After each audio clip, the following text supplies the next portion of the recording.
The Honourable Member Dr Russell Norman. Thank you, Mr Chair. I rise to speak on the title and commencement clause debate on this bill. I think the title of this bill, Mixed Ownership Model Bill, is actually an interesting concept that's worth discussing.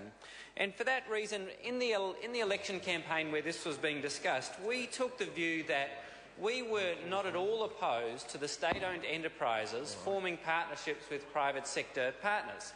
And I think the previous government took the same view. There is not a problem with the state-owned enterprises partnering with private sector corporations in order to make progress for whatever is the particular field that they're involved in the energy sector.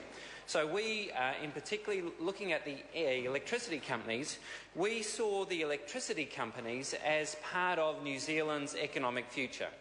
So these companies have the ability to use the expertise that they have in renewable energy generation in order to export that technology and that expertise around the world. And by partnering with private sector companies, they could actually facilitate that process. So we were not at all opposed to maintaining the state-owned enterprises as state-owned enterprises in full public ownership, but getting them to partner with some other entrepreneurs who may have some great ideas in the renewable energy sector and energy efficiency sector, so they could partner with those other companies and actually come up with great ideas which then could be exported to the rest of the world, and New Zealand could get its part of the dramatic growth in the renewable energy sector internationally.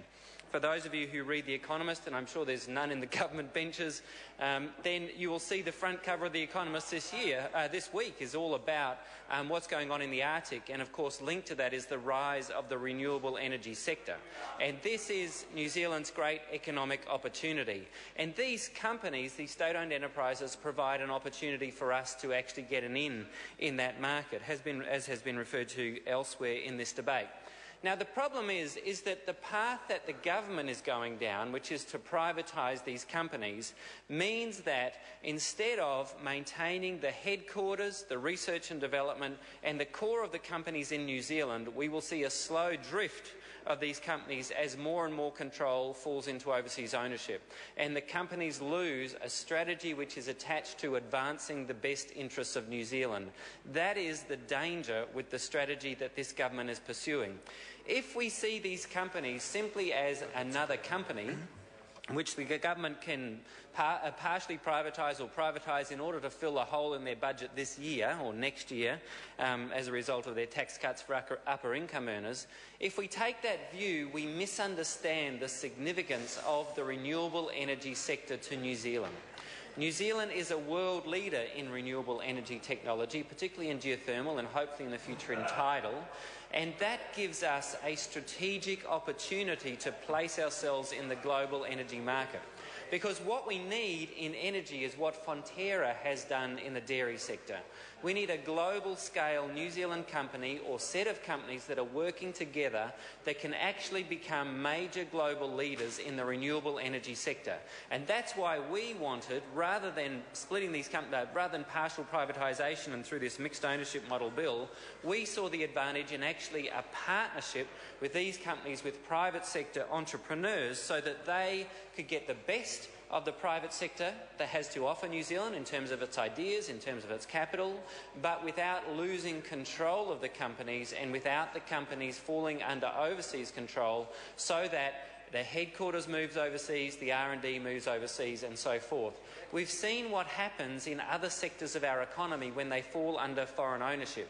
You only have to look at Contact Energy, another energy company which has now fallen under Australian ownership. They do not see New Zealand as a major platform for it's not an export base to the rest of the world. The banking sector has exactly the same approach. Telecommunications is the same. When we lose control of major parts of our economy into overseas ownership, they no longer become platforms for advancing New Zealand interests to the world. They simply become profit centres for a multinational corporation. The danger with the mixed ownership model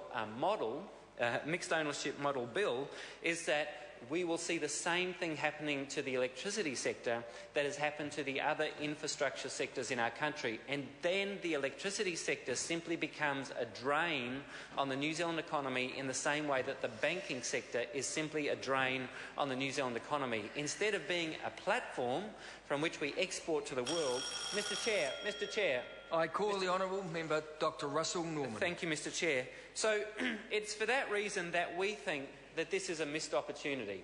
You could call it the missed opportunity bill. And for New Zealand, we only have so many missed opportunities that we can actually have. So, you know, there is not an unlimited ability for us to make a mess of our economy and for successive governments to make a mess of the economy.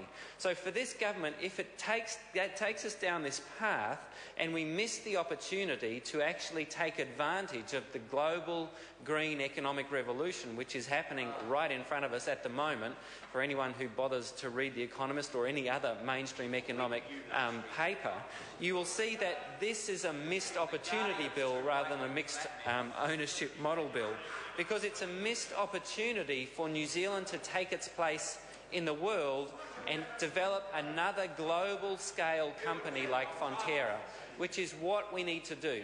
Now, the government's approach is, well, we just turn them into mixed ownership model companies, regular kind of companies, and they just do whatever companies do, and they just make profits or they don't, and they provide us with electricity or they don't. But it's none of the government's business, is their approach. It's just another market. But if you take that approach, then you systematically and slowly start to lose control of your economy. And that is the history of New Zealand, is as we've headed down this privatisation path, and this mixed ownership model bill takes us further down that path, sector by sector we have lost control of key sectors of the New Zealand economy, whether it's telecommunications, whether it's banking, now it's going to be electricity and energy. And as we do that, we start to narrow our economic opportunities and the kinds of things we can do. If you think about the comparison with Fonterra, Fonterra didn't just come to being because someone decided we'd just let the free market rip. Fonterra is the antithesis of the free market. When you think about it, it's a producer cooperative. It came into being through an act of Parliament. It essentially operates as a monopoly in New Zealand. It has used that platform to export to the rest of the world, and yet in every other sector, including now the electricity sector, as in this mixed ownership model bill, we're taking an attitude that says, oh, just let the market sort it out, we'll be fine. Actually, we won't be fine. If we keep going down these paths and losing control of key sectors of our economy, we will continue to go backwards, as indicated by the most recent current account deficit figures, where under this government the current account deficit is getting worse and is projected to get worse. And each time we sell off some of our key assets, that means some of those profits go overseas. We add to our current account deficit. We add to the economic impoverishment of our country if we don't take our strategic opportunities. Other small countries that operate in the global market have taken a much more strategic approach to what economic opportunities are available to them. They have taken an approach which is more like a Fonterra and less like a mixed ownership model bill. Now, for that reason, in order to provide some kind of opportunities, we've moved an amendment to this part of the bill, which is about having a referendum before the bill's put into royal assent. And that obviously is about, we are very clearly aware that the people of New Zealand are resolutely opposed to this privatisation program of this government, because they have a vision of their country which is much more long-term. They have a vision of their country which is about investing in their future. They have a very different vision about the future of New Zealand than this current government. That's why we've moved an amendment, an SOP, to this part, in order to give people the ability to have a referendum so that they can decide whether this bill should progress, whether the privatisation program that National are so keen on should progress. Now, the National Party has talked a lot about their mandate. But of course, when people go to the vote in an election, they might have voted for John Key. That doesn't mean they supported privatisation.